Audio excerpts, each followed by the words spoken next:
Magandang gabi po sa inyong lahat. I love you, Rito! Mami, kawal ka naman! Unang-una po, maraming salamat sa ating mahal na Panginoon dahil binigyan tayo ng magandang panahon, hindi tayo inulan, at napakaganda po at mainit ang salupag-salubong niyo sa aming mga kasamahan, sa aming lahat. Alam niyo po, gusto kong ipaalam sa inyo na ang Mandaluyong hindi ko makakalimutan sa aking buhay.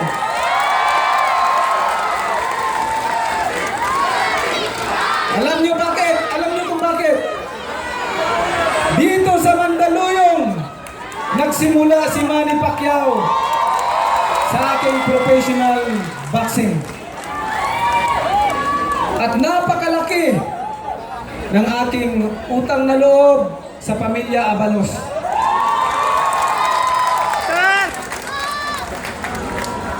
At maraming salamat, Mayor, sa laki ng tulong at suporta ninyo sa akin kaya ako nakarating sa aking kinalalagyan. Mga taga Mandaluyong, maraming salamat sa inyong lahat.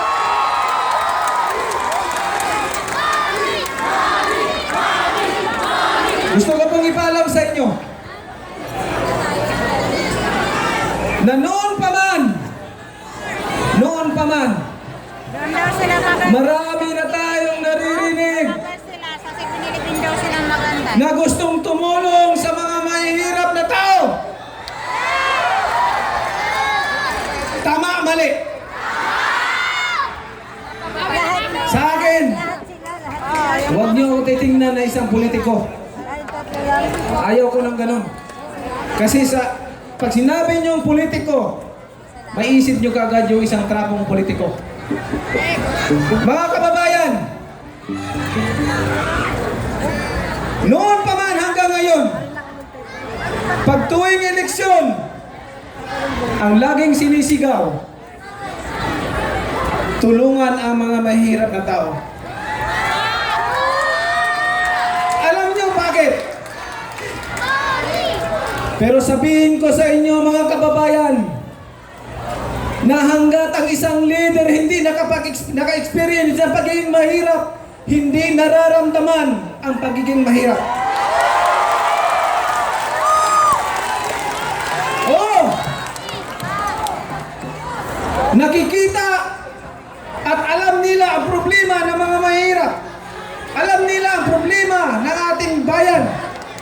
Pero sasabihin ko sa inyo, iba po yung nararamdaman na experience kung paano matulog sa kalye, kung paano magutom, walang pagkain. Naranasan ko po yan.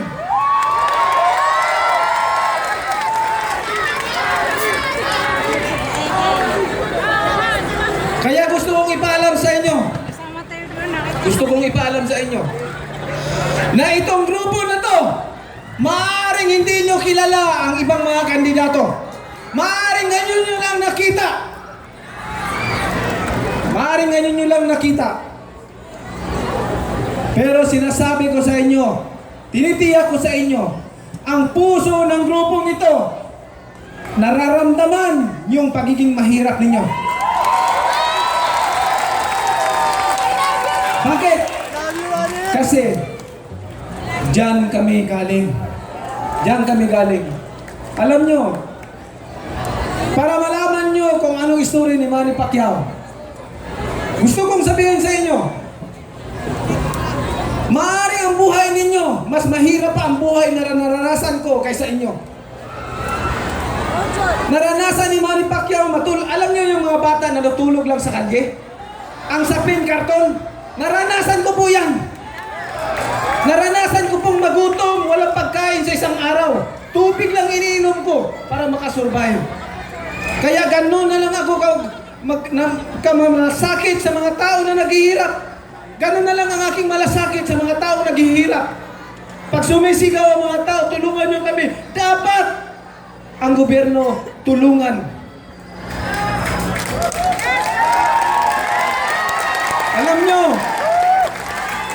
Alam nyo po, sa probinsya namin, Hindi naman ako sa nagbubuhat ng upuan, nagmamayabang. Kung magkano yung budget ng congressman, mahigit pa doon sa sarili kong pera ang ginagastos ko para sa mga tao.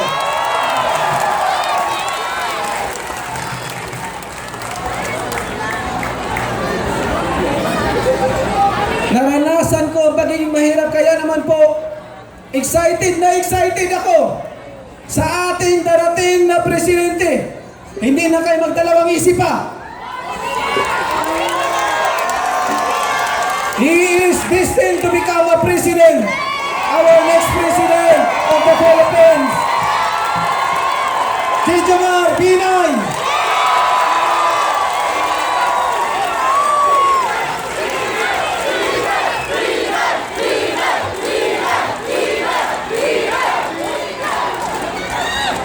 Alam niyo kung bakit? Alam niyo kung bakit? Ang ating minamahal na Presidente Binay, dumaan din sa hirap.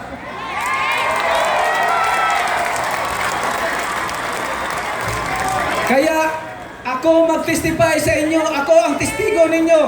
Ako ang magtestigo na kahit na anong sigaw ng mga mahihirap na diyan, nararamdaman ng ating mahal na presidente yan. Kaya naman mga kababayan, kaya ako tumatakbo. Gusto ko po tugunan ang ating mga farmers. No, ang ating mga farmers magkaroon ng subsidies, incentives, nang hindi tayo mag-import ng bigas galing sa ibang bansa at doon nanggagaling ang mga korupsyon. Pangalawa, kailangan sa ating bansa, may programa na tayo na from elementary to college, libreng edukasyon para sa pamilya hindi makapag-aral sa kanilang mga anak. Dapat ganon sa hirap ng ating bansa. Maraming mga pamilya na hindi makapag-aral sa kanilang mga anak. Kaya naman, dapat ang gobyerno may programa na from elementary to college, may libre. Hindi lang yan. Marami pa po tayo. Dapat ang salary, dapat i-increase natin ang salary ng mga teachers. I-level up natin ang quality ng edukasyon natin dito sa Pilipinas. Gagawa tayo ng programa. Gagawa tayo ng programa na every summer, walang eskwela ang mga teachers mag-review. Dapat may budget para mag-review.